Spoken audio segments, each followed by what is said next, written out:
এখন বড় ধরনের দ্বিধার মধ্যে রয়েছে।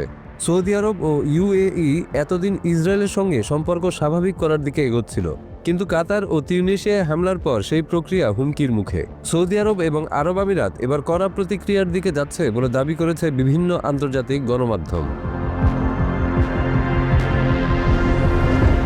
আন্তর্জাতিক পরিসরে যুক্তরাষ্ট্র প্রকাশ্যে ইসরায়েলকে সমর্থন করছে। চীন ও রাশিয়া এর সুযোগ নিয়ে ইসরায়েল বিরোধী অবস্থানকে জোরালো করছে। বিশেষ করে রাশিয়া সিরিয়া ও ইরানের সঙ্গে একযোগে নতুন কৌশল সাজাচ্ছে। চীন এবার আরব দেশগুলোর সঙ্গে কূটনৈতিক ও অর্থনৈতিক সম্পর্ক জোরদার করছে। এর ফলে বৈশ্বিক রাজনীতিতে নতুন ব্লক গড়ে উঠতে পারে।